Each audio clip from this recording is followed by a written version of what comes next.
Cinema గురించి నాగిరెడ్డి చక్రపాణి చక్రపాణి గురించి చాలా పెద్ద ఇది రాశారు. పప్పుకూడు, తర్వాత ఇంకోటి ఏదో ఇవి ఉన్నాయి, అదేది పెళ్లి చేసుడు, ఇవన్నీ ఉన్నాయే, అవన్నీ మరాఠీ పోకడలు అవన్నీ రాజాపరాజి. వాళ్ళు కనుక బాగా ఎక్స్పెరిమెంట్ చేయదలుచుకుంటే they have to interpret Saratchandra Chatterjee. Why they have not touched Devdas, why they have not touched పల్లీలు, why they have not touched Grihadaha, Bordidi, why they have not touched. ఎందువల్లంటే you have got to interpret. ఇది మన మనోవిజ్ఞాన శాస్త్రం కొంచెం తెలియాలి. It is not pure entertainment.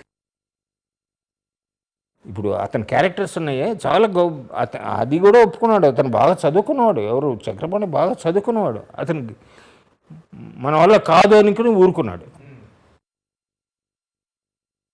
Beyond మన వాళ్ళు ఇంటర్ప్రిట్ చేయలేరు, బియాండ్ మీ. తర్వాత అతను ఎవరు కొత్త యాక్టర్స్ని ఎవరిని ఇంట్రడ్యూస్ చేశారు ఆ రోజుల్లో.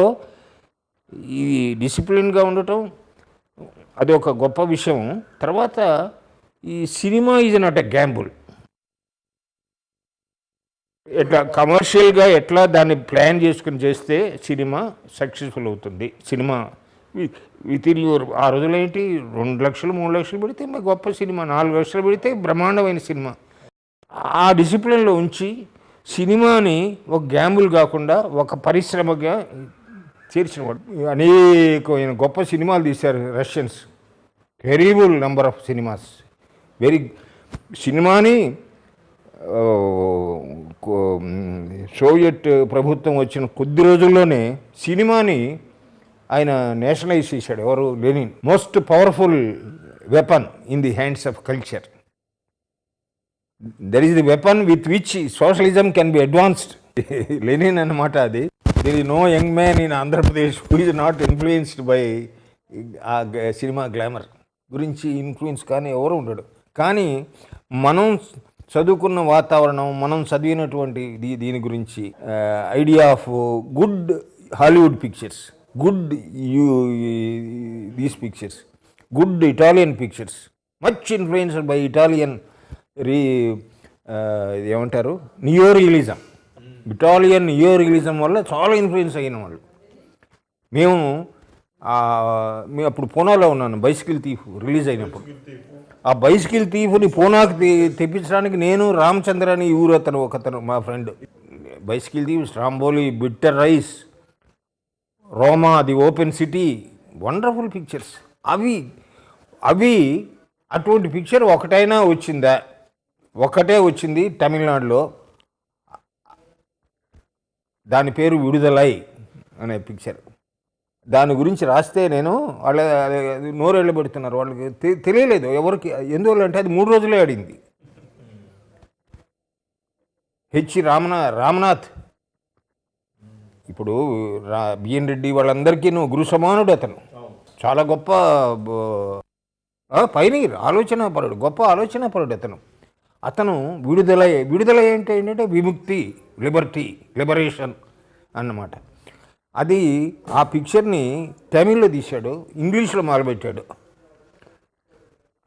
ఆ పిక్చర్ని నేను తెలుగులో డబ్ చేద్దాము అని చెప్పి, నా దగ్గర ఏముంది, డబ్బు లేదు కదా. నేను విజయవాడ వెళ్ళి వాళ్ళని అడిగితే వీఆర్ నాట్ ఇంట్రెస్టెడ్ అన్నారు. ఆయన కూడా నాకేం చెప్పాడు, don't burn your fingers, I have burned my fingers, don't do that అన్నాడు. అతను చాలా గొప్ప వ్యక్తి, చాలా గొప్ప. ఈ ఫిక్షన్ అంటే ఇట్లా ఉంటుందా? ఇది కాంప్లికేటెడ్ కథ అన్నమాట. నేను ఎప్పుడు I believe in a very complicated screen play ఎంత కాంప్లికేటెడ్గా, ఎంత కాంప్లెక్స్గా ఉంటుందో, the imagination, height of imagination of the director అంత బాగా వస్తుంది.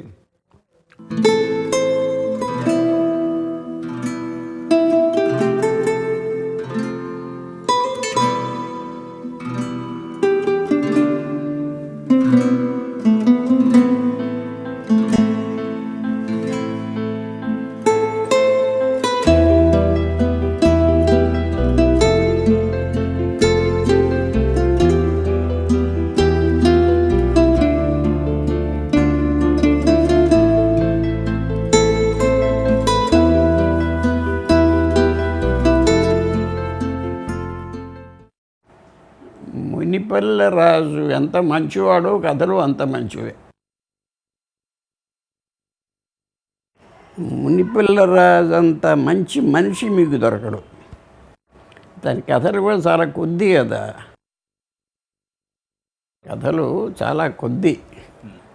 మీరు విప్లవకారుడు కావాలన్నా, కళాకారుడు కావాలన్నా మొదలు మనిషి కావాలి. ఆ మానవత్వం మీరు లేకుంటే ఏం చేయలేదు. అది కథ కింద లెక్క కాదు. మునిపల్లె రాజు దగ్గర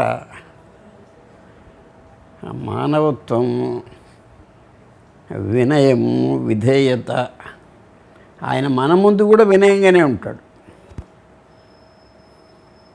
అది అతని కథల్లో కూడా ద్యోతకం అవుతుంది. ముఖ్యంగా ఆయన నైమిషారణ్యం పోయి వచ్చిన తర్వాత కథలు ఏవైతే రాశాడో అది అతనిలో ఒక పెద్ద చేంజ్. అతను అంతకుముందు కథలు ఈ కథలు చూస్తే మనకు మనిషి ఒకే ఒక్క సెట్టింగ్లో ఎట్లా మారగలడో తెలుస్తుంది.